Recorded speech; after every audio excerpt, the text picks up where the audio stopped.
मैं बेवा थी, देवरानी के साथ रहती थी। मेरी बेटी को रोज़ा रखने का बहुत शौक था। अपने हिस्से की रोटी छुपाकर बेटी को सैरी करवाई। मेरी बेटी की रोज़ा कुशाई थी, देवरानी की बेटी की भी रोज़ा कुशाई थी। इफ्तारी के टाइम देवरानी ने अपनी बेटी के लिए बहुत कुछ बनाया। मेरी बेटी ललचाई नज़रों से सब चीज़ें देखती। मेरी बेटी ने इफ्तारी पर पकोड़े उठाने चाहे तो देवरानी ने उसके सर पर चमचा मार दिया, जहाँ से खून बहने लगा। मैं रोती अल्लाह से शिकायतें करने लगी। तभी देवरानी की चीखने की आवाज़ें आने लगी। देवरानी की बेटी, हों की उल्टियाँ। आज मेरी बेटी का पहला रोज़ा था। ये इफ्तारी का वक्त था और मुझे देखते कह रही थी, अम्मी जान, आज आपने मेरे लिए क्या बनाया है? लेकिन मेरे पास उसके लिए कुछ भी नहीं था। मैं उसकी रोज़ा कुशाई कैसे करवाती? मुझे कुछ समझ नहीं आ रहा था। मेरी देवरानी मुझे बार बार इफ्तारी बनाने के लिए बुला रही थी। मैं जानती थी कि वो अपने लिए ये सब कुछ बनवा लेगी, लेकिन मेरी बेटी को और मुझे खाने के लिए कुछ भी नहीं देगी। और ये सोचकर मैं बहुत दुखी हो रही थी। मैं इफ्तारी बनाने के लिए किचन में गई तो एक लंबी लिस्ट मेरे सामने रख दी गई कि आज इफ्तारी में ये चीज़ें बनानी हैं, क्योंकि आज फारिया ने पहला रोज़ा रखा था। उसका भी आज पहला रोज़ा था। फारिया कोई और नहीं बल्कि मेरी देवरानी की बेटी थी। ऐसा नहीं था कि मैं उससे जलती थी या वो मुझे प्यारी नहीं लगती थी। वो मेरी अपनी भतीजी थी। मुझे उससे बेपनाह मोहब्बत थी, लेकिन मेरा कलेजा अपनी बेटी के लिए भी करता था। ये सब कुछ उसके लिए भी हो, लेकिन दिलों में इतने फ़र्क आ जाते हैं कि अब वो मेरी बेटी को खाने के लिए कुछ भी नहीं दे रही थी। मेरी बेटी सब कुछ देखकर हर वक्त ललचा जाती, मगर उसको फिर भी खाने को कुछ ना मिलता। खैर, मैं खामोशी से किचन में चली गई और इफ्तारी बनाने लगी। इफ्तारी में मुझे सबसे पहले बिरयानी, कढ़ाई गोश्त, पालक के पकोड़े, देसी पकोड़े, कबाब और ना जाने क्या क्या बताया गया। और साथ ही साथ ये भी ताकीद की गई कि खबरदार, अगर एक भी चीज़ यहाँ से वहाँ हुई वरना तुम्हारी खाल उधेड़ दूंगी। मुझे अपनी परवाह नहीं थी। मुझे अपनी मासूम बच्ची की फिक्र थी, जिसे ना जाने आज रोज़ा इफ्तार करने को कुछ मिलेगा भी या नहीं। मैंने जल्दी से इफ्तारी बनाना शुरू कर दी और किचन में मुझे 2 बजे से 6 बजे तक का वक्त गुजर गया। अब रोज़ा इफ्तार करने में बस कुछ ही मिनट रहते थे। मैंने अपनी बेटी साइमा को बुलाया ताकि वो मेरे साथ मेज़ पर खाना चुनवा दे, लेकिन वो मासूम ललचाती हुई और तरसती हुई नज़रों से सब कुछ देख रही थी। जब पकोड़े उठाने की बारी आई तो वो अपनी ख्वाहिश के हाथों मजबूर होकर पकोड़े की प्लेट की तरफ ले जाते हुए पकोड़ा उठाने लगी, जबकि मेरा ध्यान दूसरी तरफ था, वरना मैं उससे मना कर देती। उसने जो ही पकोड़ा उठाया, मेरी देवरानी जो उसके सर पर खड़ी थी, उसने गुस्से में आकर साथ बड़ा गरम चमचा उठाकर उसके सर पर दे मारा और मेरी बच्ची पकोड़ा भूलकर सर पे दोनों हाथ रखे रोने लगी। मैंने उसकी चीख पे फौरन उसकी जानिब देखा, लेकिन अब मेरी देवरानी जलाद बनी चमचा ताने कहती चली जा रही थी कि खबरदार, अगर मेरी बेटी की इफ्तारी में से कुछ अपने लिए लेने की कोशिश की तो मुझसे बुरा कोई नहीं होगा। तुम लोगों के लिए कल की बची दाल रोटी पड़ी है, तुम लोगों की वही औकात है। अपनी औकात से बढ़ने की मज़ीद जसारत की तो यहीं दफन कर दूंगी। जबकि मुझसे अपनी बेटी की तकलीफ़ देखी नहीं जा रही थी। मेरी आंखों से आंसू आ गए। मेरी मासूम बच्ची सुबह से भूखी प्यासी थी। सहरी भी उसने बस 2 निवाले और पानी की एक घूंट पे की थी, और अब उसके पहले रोज़े की रोज़ा कुशाई करवानी थी। मगर इफ्तारी के वक्त उसके साथ ही सब कुछ हो जाएगा, मैं सोच भी नहीं सकती थी। मैंने अपनी बच्ची को उठाया और उसके सर पर देखा तो खून बह रहा था और वो रोए जा रही थी। मेरी आंखें नम होने लगी और मैंने सर उठाकर इल्तिजा करना शुरू कर दी, या अल्लाह, ये हम पे कैसी आजमाइश है? तूने तो पत्थर में मौजूद कीड़े से भी रिस्क का वादा किया था, और तू हर इंसान का नसीब बेहतर लिखने वाला है। मगर ये कहाँ का इंसाफ है कि घर के 2 बच्चों के दरमियान इतना फ़र्क हो, जबकि हर चीज़ में दोनों बराबर हैं। तू तो कहता है कि मैं इफ्तार के वक्त तमाम दुआएं कबूल करता हूँ, तो मेरी भी सुन ले, आज हिसाब बराबर कर दे। मेरी बच्ची के साथ नाइंसाफ़ी करने वालों को सबक सिखा दे और हमारे दिन भी अच्छे बना दे अल्लाह ताला। मैं रो रो कर अल्लाह के हजूर दुआएं कर रही थी।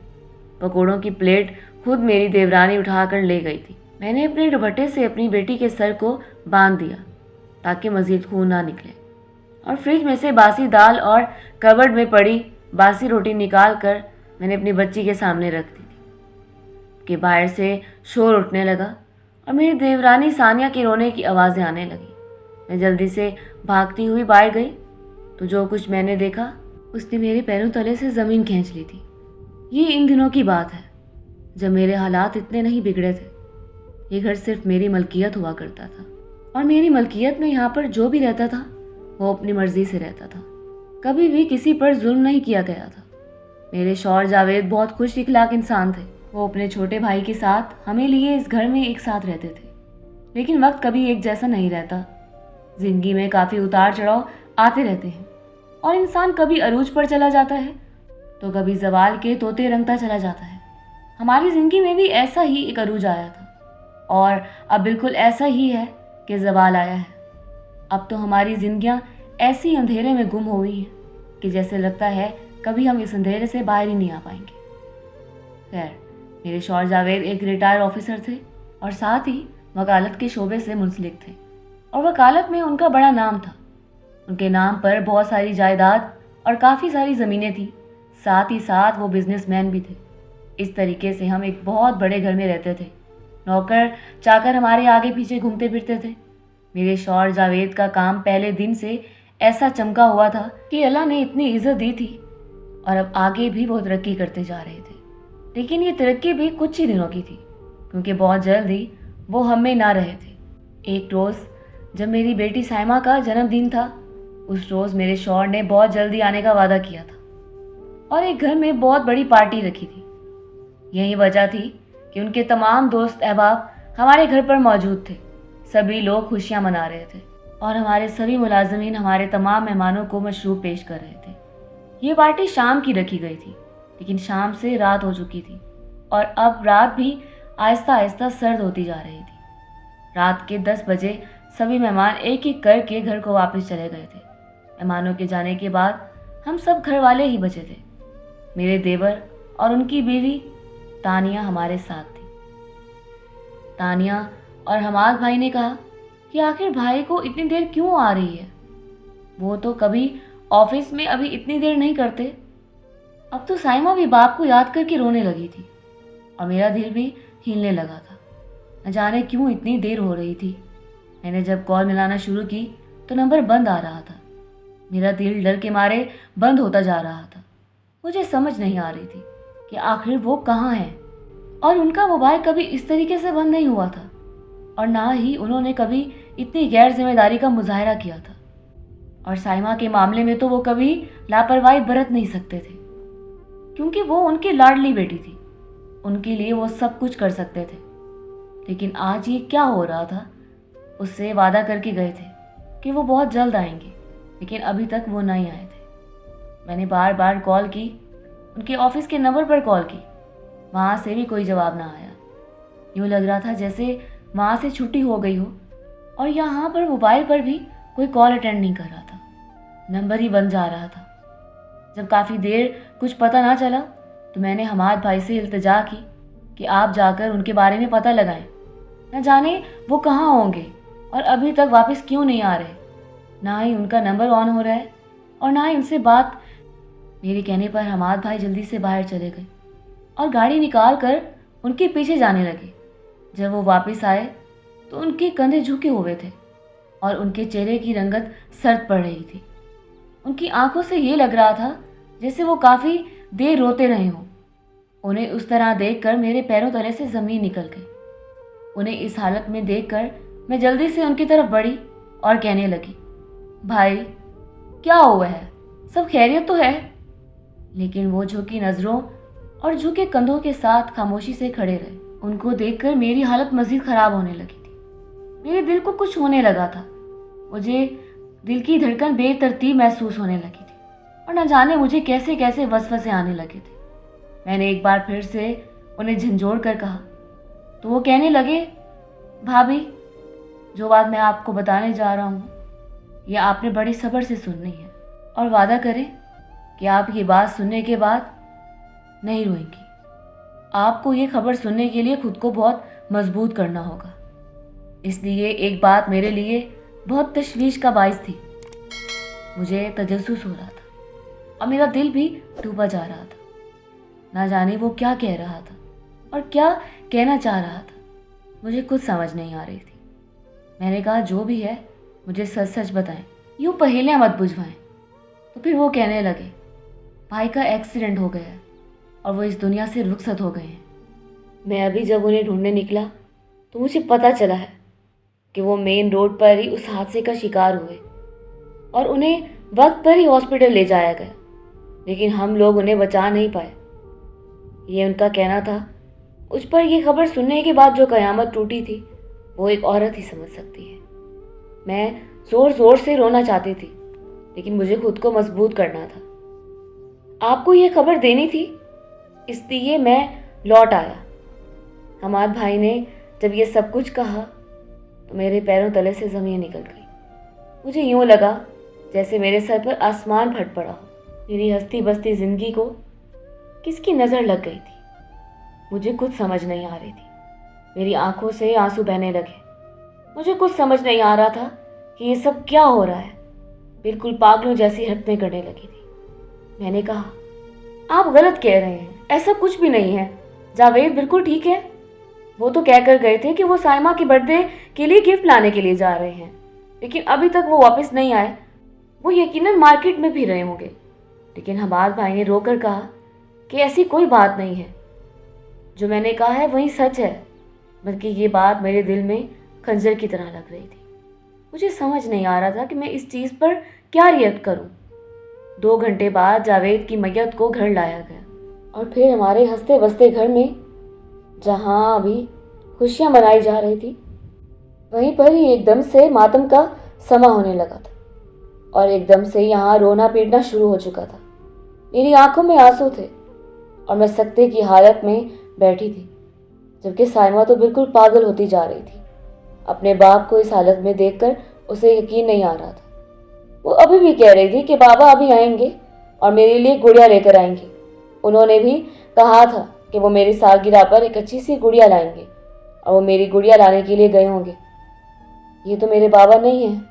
मुझे उसकी मासूमाना बातें तकलीफ दे रही थी। मैंने उसे अपने सीने से लगाया और न जाने कितनी देर मैं रोती रही। काफ़ी देर होने के बाद मैंने खुद को संभाला और अपनी बेटी के लिए मैंने खुद को मजबूत करना शुरू कर दिया। और उसी वक्त हमारे घर से जावेद की मैयत को लोग उठाकर जाने लगे थे। लेकिन तब भी मुझे यूँ लगा जैसे मेरी रूह भी साथ खींच कर ले गए। और फिर बस वही दिन था। उसके बाद मैंने कभी जावेद का चेहरा ना देखा। मेरी जिंदगी जैसे अंधेरों की आमीन हो चुकी थी। अब मुझे समझ नहीं आ रहा था कि मैं क्या करूं। उनकी कुल खाने के बाद आहिस्ता आहिस्ता जैसे मेहमानों की आमद का सिलसिला ख़त्म होता गया, तो आहिस्ता आहिस्ता हमारे इस घर पर हमाद और उसकी बीवी तानिया का कब्ज़ा होने लगा। तानिया हमारे घर पर और फिर मुकम्मल तौर पर हमारी जिंदगियों पर काबिज हो गई थी। अब यूँ लगा था जैसे इस घर में मैं नौकर हूँ और नौकर के अलावा मेरी कोई इज्जत ना थी। हमाद ने शायद उस वक्त जब जावेद अस्पताल में थे तभी उनके कुछ कागजात पर अंगूठे लगवा लिए थे। इसका मतलब ये था कि वो हमेशा से ही जावेद की जायदाद पर नज़र रखे हुए था। मुझे हैरत हो रही थी। जैसे ही वक्त गुजरता जा रहा था, मुझे हैरत के झटके मज़ीद लग रहे थे, क्योंकि तानिया और हमाद आहिस्ता से हम लोगों पर रोब जमाना शुरू हो गए थे। अब हमाद ने हमारा बिजनेस संभाल रखा था, जबकि तानिया ने अब घर संभालना शुरू कर दिया था। बाकी नौकरों को फिर से छुट्टी दे दी थी और अब घर में सिर्फ काम करने वाली मैं ही बची थी। सुबह से लेकर शाम तक किचन में रहती थी और घर की डस्टिंग और सफाई वगैरह भी मेरे ज़िम्मा हुआ करती थी। दिन रात आंसू बहाती रहती और कहा करती, खुदा का शुक्र अदा करती थी कि यही घर था जिसने हमें जोड़े रखा। तानिया भी कहती थी कि ये घर अब उनका हो चुका है। जावेद के जाने के बाद अब इस तरह का सलूक रखा हुआ था और हमाद की जो चीज़ है वो सिर्फ मेरी है। अब तुम लोगों पर इस चीज़ का कोई हक नहीं है। हमने तुम लोगों को इस घर में रहने के लिए जगह दे दी, यही हमारा एहसान समझो। उसके ये बातें मुझे काट खाने को दौड़ती थी। पहले पहल जब मैंने आवाज़ उठाना चाही तो तान्या ने मुझे मारना शुरू कर दिया और मुझे इस तरीके से टॉर्चर करने लगी मैं खामोश हो गई और अब खामोशी से मैं अपनी ज़िंदगी गुजारने लगी। वो मुझे घर से निकाल देने की धमकियाँ दिया करती थी। यही वजह थी कि मैं अपनी बच्ची के लिए कहीं भी दर दर की ठोकरें नहीं खा सकती थी। मैंने खामोशी इख्तियार कर ली और सोचा और नहीं तो मेरे बच्चे की ज़िंदगी तो आराम से गुजर जाएगी, लेकिन आहिस्ता आहिस्ता मेरी ज़िंदगी के बाद मेरी बेटी की ज़िंदगी को अजीरन बनाना शुरू कर दिया। उसे खाने पीने के लिए कुछ भी ना दिया जाता, उसका स्कूल भी ख़त्म करवा दिया गया था। जब मैंने अपनी बेटी की तालीम के लिए शोर मचाया तो हमाद भाई ने मेरे कहने पर एक सरकारी स्कूल में मेरी बेटी का दाखिला करवा दिया, लेकिन उसे तानिया स्कूल न जाने देती और यूं उसकी पढ़ाई का हर्ज होने लगा। मैंने सोचा था कि अगर मैं इन लोगों से इख्तिलाफ़ करूं तो किस तौर पर इख्तिलाफ़ करूं, इसलिए मैंने खामोशी इख्तियार कर ली थी। मैं एक कमज़ोर औरत थी और मैं इन दोनों का मुकाबला नहीं कर सकती थी, जबकि मेरी जायदाद, हमारी तमाम ज़मीनें और हमारे बिजनेस पर यहीं काबिज़ हुए बैठे थे। इसलिए अब मेरी कोई नहीं चल रही थी। अब मेरी ज़िंदगी का वाहिद मकसद ये था कि मैं यहाँ पर अपनी बेटी को कम अज़ कम छत तो दे रही हूँ। अब बस मेरी यही ख्वाहिश थी कि वो इज़्ज़त से छत तले रहे, वो बेआसरा ना हो। अब जावेद को गुजरे हुए 1 साल का अरसा गुजर गया था और अब ये उनके बगैर हमारा पहला रमज़ान था। लेकिन ये माह रमज़ान हमारे लिए इतनी आजमाइशी लेकर आया होगा, मैंने कभी ना सोचा था। मुझे ये लग रहा था जैसे ये माह रमज़ान भी हमारा बाकी माह रमज़ान के जैसा होगा, लेकिन ऐसा ना था। इस माह रमज़ान में जावेद हमारे साथ नहीं थे और उनकी गैर मौजूदगी में हमें इस घर में नौकर बना दिया गया था। सुबह सवेरे मुझे उठा दिया जाता और अब मैं 2 बजे से लेकर 5 बजे तक सहरी बनाती रहती और मुझे 1 रोटी सहरी के लिए खाने के लिए दी जाती थी। ये माह रमज़ान मेरी बेटी का पहला माह रमज़ान था जब उसे रोज़े रखने की ख्वाहिश पैदा हुई थी। वो 10 साल की थी और मुझे बार बार इसरार किया करती थी कि मम्मा मैंने रोज़ा रखना है, लेकिन मैं अपनी मजबूरियों की वजह से उसे रोज़ा ना रखने देती थी। लेकिन आज तो उसने मेरा बहुत दिमाग खाए रखा था। सारी रात ना सोई थी कि आज मैं ज़रूर रोज़ा रखूँगी। और फिर जब रोज़ा रखने का वक्त हुआ तो मैंने तानिया से कहा कि साइमा रोज़ा रखना चाहती है, उसके लिए मुझे रोटी वगैरह दे दो ताकि मैं उसे सहरी करवा दूँ। लेकिन तानिया ने मुझे बेतहाशा तानों से नवाजा और मुझे न जाने कितनी बातें सुनाई और फिर बातें सुनाने के बाद मुझसे कहा कि कोई ज़रूरत नहीं है उसे रोज़ा रखने की। जब तुम लोगों के पास कुछ नहीं है तो उसे रोज़ा रखने की क्या ज़रूरत है। आज तो मेरी बेटी फारे रोज़ा रख रही है और ख़बरदार अगर किसी ने इस चीज़ में मदाखलत की, मुझसे बुरा कोई नहीं होगा।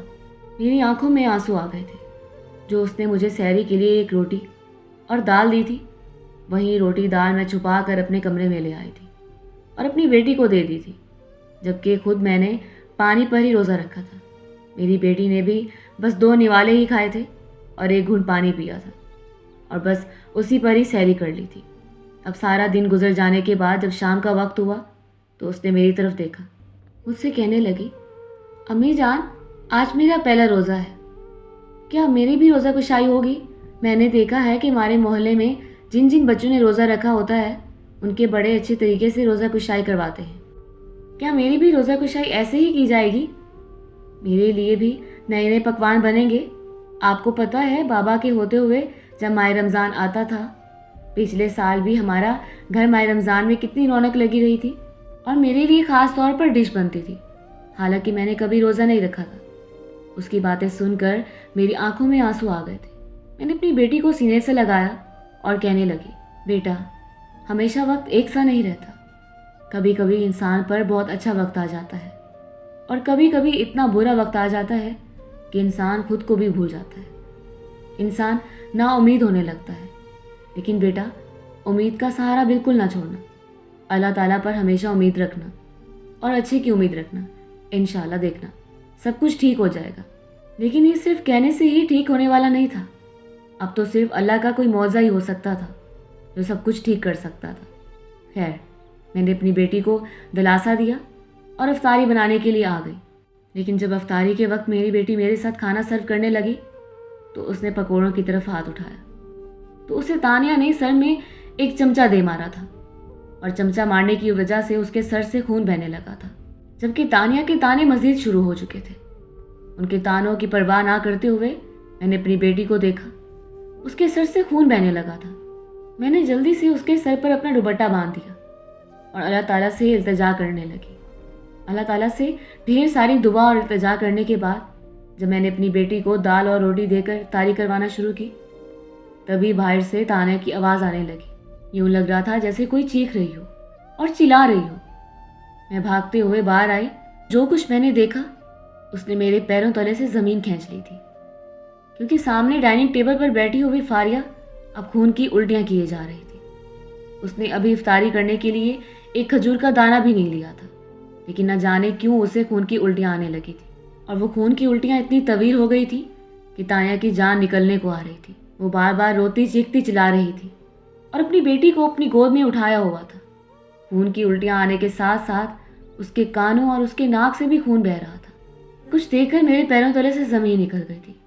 मुझे यूँ लगा था जैसे वो फारिया ना हो, बल्कि मेरी अपनी बेटी साइमा ही हो। लेकिन उससे पहले कि मैं उसके करीब जाती, तानिया और हमाद उसके लिए अस्पताल की जानिब दौड़े थे।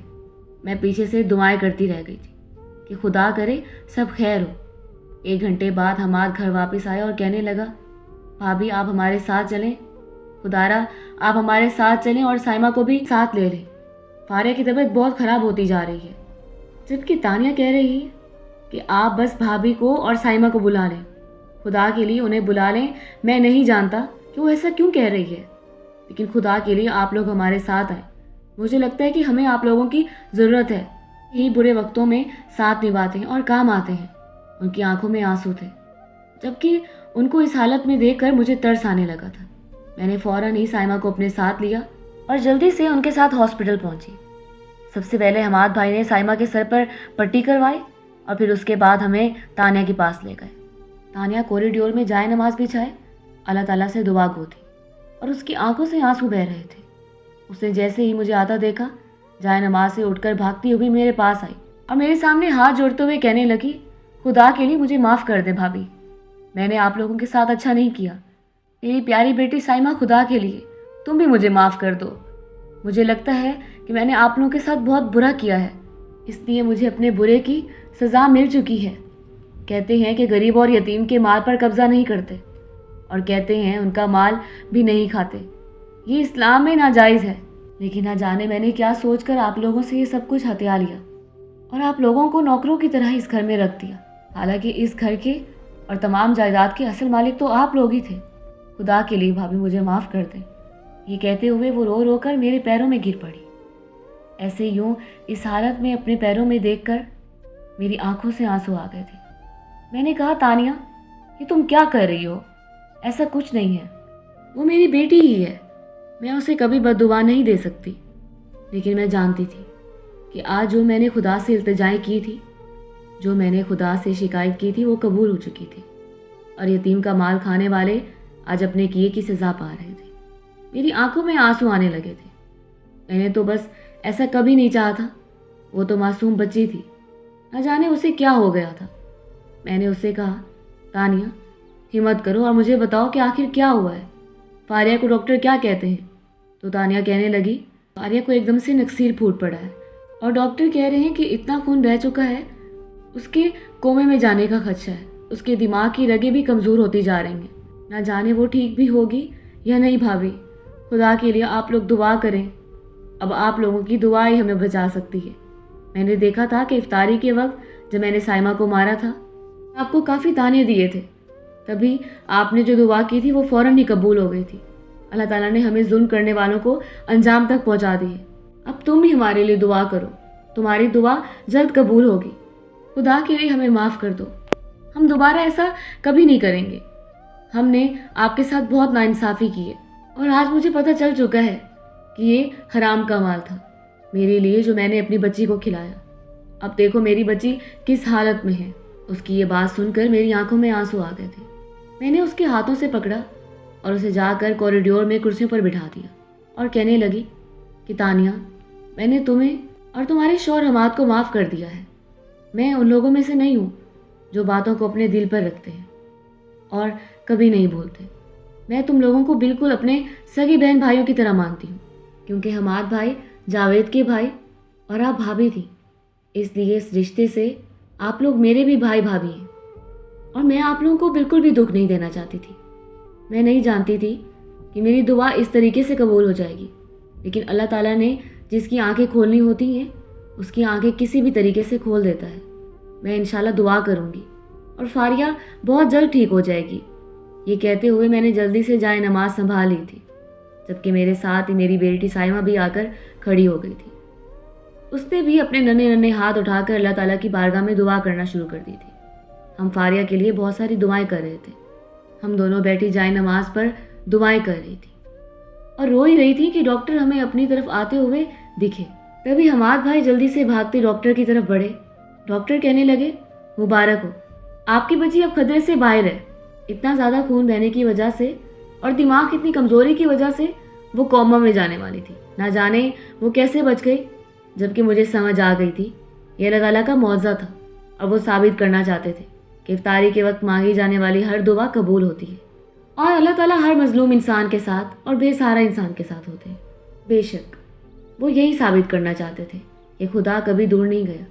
मुझे अपने अल्लाह पर एक बार फिर से तवक्ल मज़ीद बढ़ता हुआ महसूस हुआ और बहुत जल्द फारिया ठीक हो गई और हम फारिया को लेकर घर वापस आ गए।